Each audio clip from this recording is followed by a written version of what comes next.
Kisah ini dimulai dari kota Madrid, dihebohkan dengan beberapa ledakan di beberapa tempat umum, terutama di Bandara Utama Internasional Madrid. Aktivitas bandara lumpuh saat itu, dan yang pastinya tertuduh sebagai pelaku utama adalah kaum-kaum, ya mungkin penonton bisa menebak kalau penonton menonton film cerita ini sampai akhir. Yang pastinya dari kalangan kaum saya yang membuat cerita ini. Tapi yang anehnya dalam film ini, Hamzah yang sebagai pelaku utama tidak berani menekan tombol ledak detonatornya. Justru Hamzah ditolong oleh warga Madrid itu sendiri, hingga menimbulkan sebuah pertanyaan, kenapa bisa? Hamzah ditolong oleh seorang driver taksi bernama Santi. Tetapi justru Santi yang malah menjadi tumbal dari seluruh kekacauan ledakan di kota Madrid. Apakah Santi bisa selamat dari rompi yang sudah dipasangi alat peledak?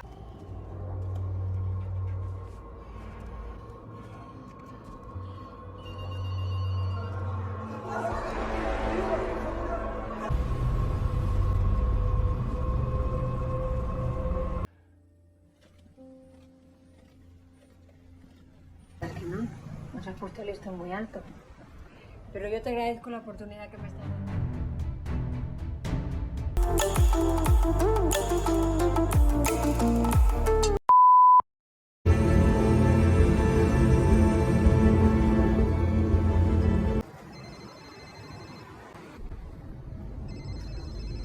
Semua ini bercerita tentang seorang driver taksi bernama Santi yang ingin melepaskan kekacauan dalam dirinya.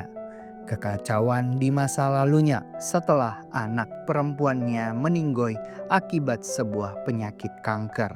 Sudah setahun lebih Santi hidup tidak jelas, tanpa memiliki tujuan dan rencana yang jelas atas hidup dan keluarganya. Ya udah, hanya begitu-gitu saja aktivitas yang dijalankan oleh Santi, bekerja dan pulang menemui istri dan anak laki-lakinya saja, tanpa ada rencana yang jelas. Kekacauan ini mulai bertambah dalam kehidupan Santi saat di pagi hari setelah Santi selesai sarapan saat mendapatkan orderan mengantar seorang perempuan ke bandara. Sesampai di bandara, setelah perempuan ini melakukan pembayaran online kepada Santi dan masuk ke bandara, beberapa saat kemudian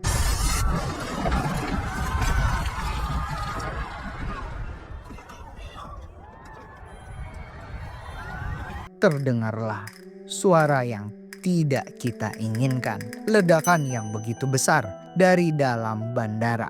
Ledakan ini terjadi berulang-ulang kali. Santi yang masih ditolong oleh Tuhan dan tidak yakin bahwa ini terjadi di depan matanya, berusaha menolong para korban yang berjatuhan, dan tanpa settingan Santi justru menolong seorang pemuda yang sudah berlumuran luka berat. Santi mencoba membawa seorang pemuda ke dalam mobilnya untuk segera dibawa ke rumah sakit. Niatnya Santi ingin menolong pemuda ini, justru mengacungkan pistol ke Santi untuk meminta Santi membawanya keluar dari bandara tersebut. Santi mencoba tenang dan berhasil membawa laki-laki ini keluar dari bandara. Pemuda yang bernama Hamzah, salah satu pelaku dari insiden ini. Justru kenapa Hamzah bisa selamat dalam insiden ledakan itu menjadi sebuah pertanyaan dari para teroris yang melakukannya. Detonator tidak ditekan oleh Hamzah. Bom yang ada di dalam rompi yang ia gunakan masih aktif. Masalah akan lebih complicated lagi. Hamzah akan dicari oleh jaringan-jaringan untuk menanyakan apa yang terjadi dengan anak buah mereka, sehingga tidak menekan detonatornya yang akan berakibat fatal. Jaringan mereka bisa ditelusuri oleh kepolisian. Dan kabar duka Madrid terdengar seantero Spanyol. Adik, ibu Hamzah, dan istri Santi mendengar kabar atas insiden ledakan ini. Hamzah membawa Santi menjauh dari jantung ibu kota Madrid, melepaskan seluruh alat komunikasi yang digunakan di dalam mobil Santi untuk menghilangkan jejak mereka.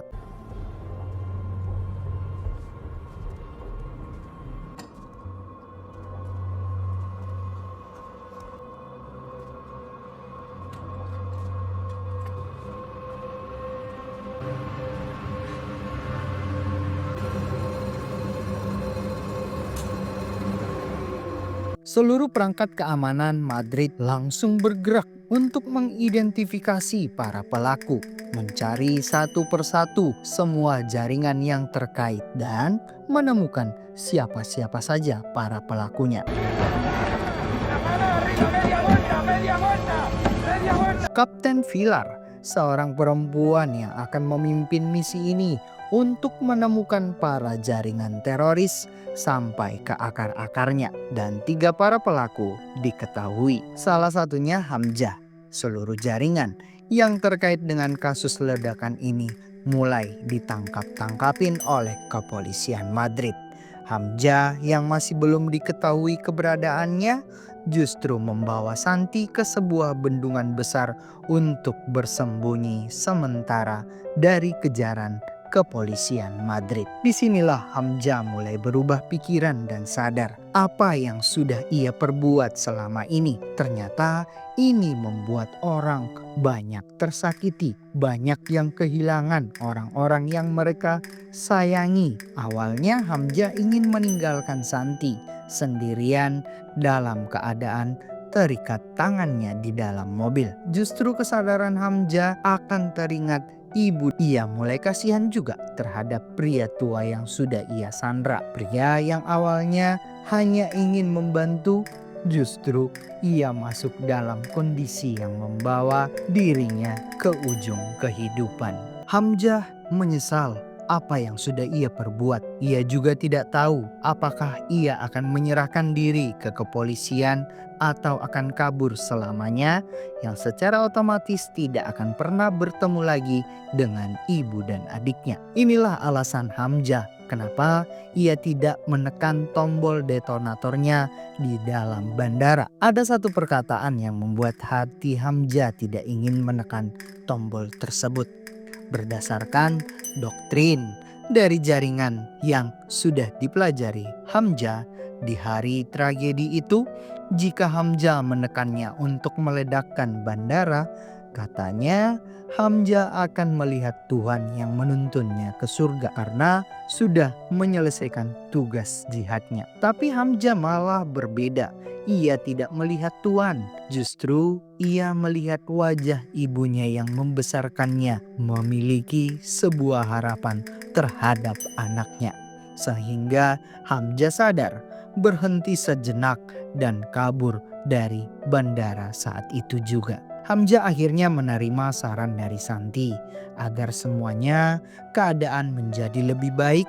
Hamzah mau menyerahkan diri ke kepolisian, mau mengatakan sejujurnya terkait dengan jaringan teroris yang masih berkeliaran di dalam kota Madrid. Tetapi tidak semudah itu untuk menyerah. Jaringan teroris ini juga akan mencari Hamzah untuk menghilangkan jejak dari jaringan mereka di Madrid. Selama perjalanan pulang dari bendungan, Santi yang mulai kelelahan menyetir dan sudah tidak fokus akhirnya menabrak pembatas jalan, menyebabkan mereka masuk ke dalam jurang. Hamzah yang terluka parah dan sudah tidak bisa berjalan tetap dibantu oleh Santi agar mendapatkan pertolongan.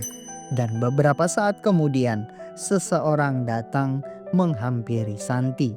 Santi yang mengira orang ini akan menolong mereka dan membawa mereka ke rumah sakit. Ternyata seorang laki-laki yang menghampiri mereka adalah utusan dari jaringan teroris ini yang tanpa ada pertanyaan maupun basa-basi langsung menghabisi Hamzah. Hamzah saat itu langsung meninggoy setelah terkena timah panas di dadanya. Sementara Santi dibawa dalam keadaan sudah tidak sadar. Kedua keluarga ini mulai panik dan mulai tidak nyaman dengan kondisi mereka. Keluarga Santi yang khawatir, Santi yang tak kunjung ditemukan, dan tidak ada jejak sama sekali. Sementara keluarga Hamzah mulai dibredel melalui media-media sampai dipanggil oleh kepolisian untuk diinterogasi.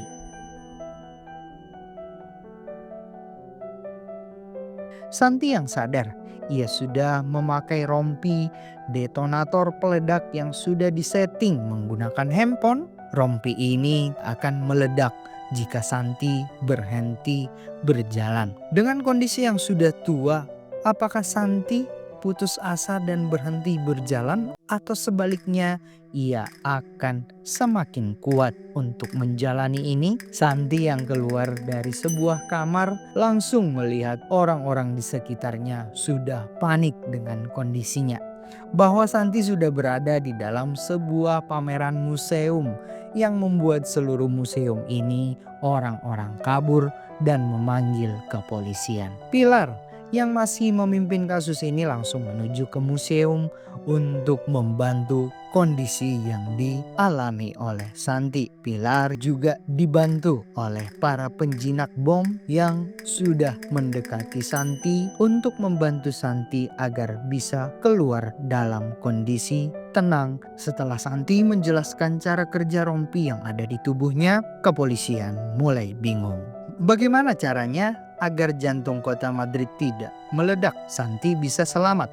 Apa yang harus dilakukan oleh kepolisian? Tak mungkin juga Santi terus-terusan harus berjalan di jantung ibu kota sampai kelelahan. Keputusan yang tidak masuk akal juga harus diambil oleh Pilar, yaitu bagaimana cara memindahkan Santi sambil berjalan menjauhi jantung ibu kota. Tetapi hal ini awalnya ditentang oleh para petinggi karena hal ini tidak mungkin dilakukan. Justru bisa menjadi sangat fatal. Bisa-bisa terjadi Santi meledak di tengah kota, tapi hal ini harus dilakukan segera oleh Pilar.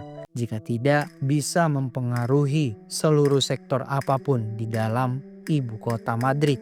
Jika tidak mengambil tindakan apapun segera dan secepat-cepatnya.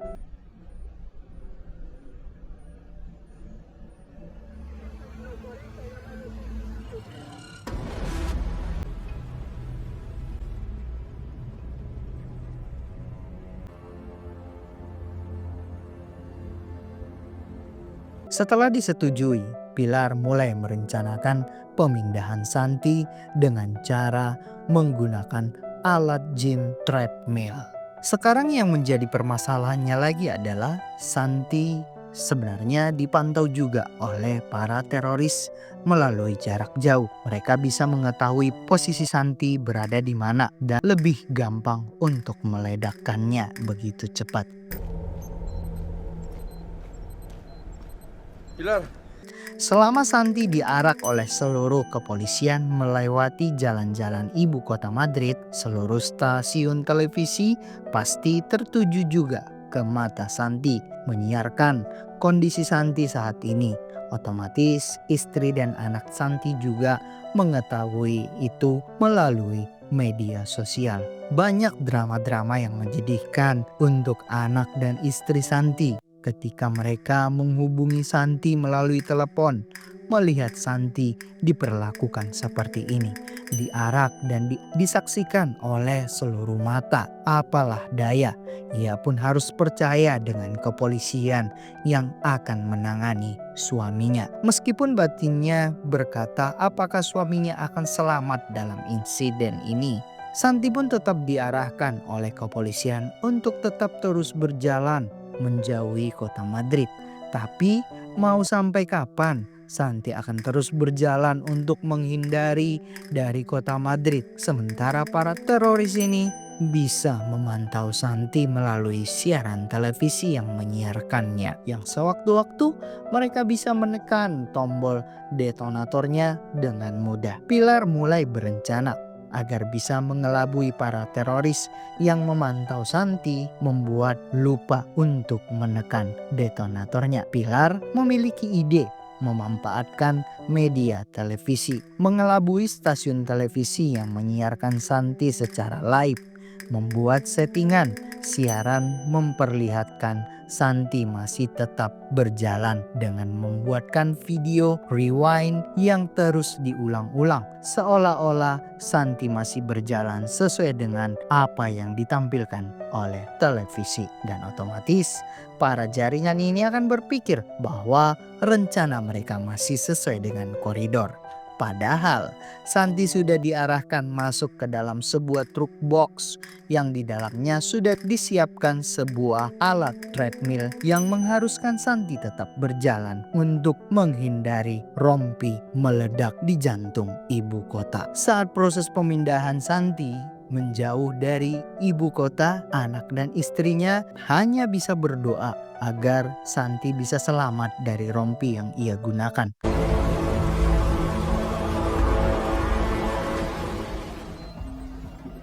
Primer candado, sí.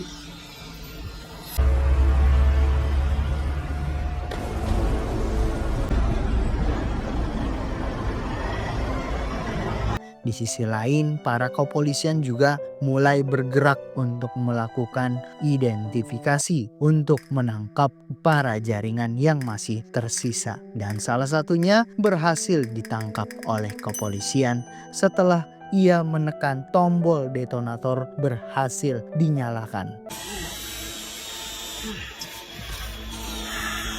Setelah Santi berhasil dijauhkan dari jantung ibu kota, justru tombol time limit detonator mulai berjalan dengan cepat, membuat Santi lebih panik lagi.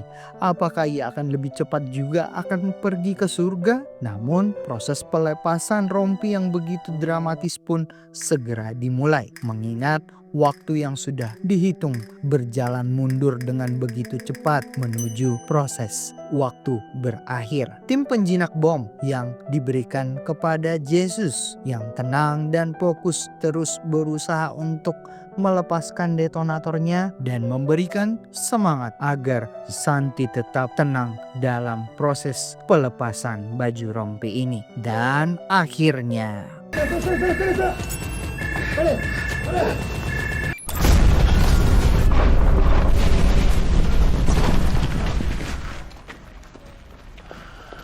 Santiago, ¿cómo estás?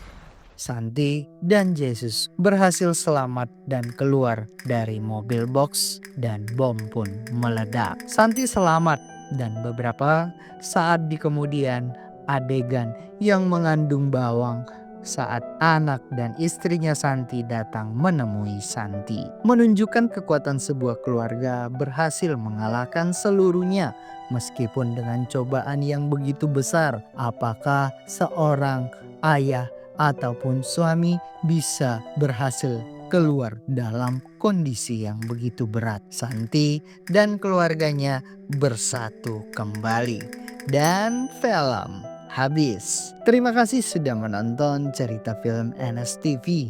Film apa lagi yang akan kami sajikan untuk Anda? Please komen ya.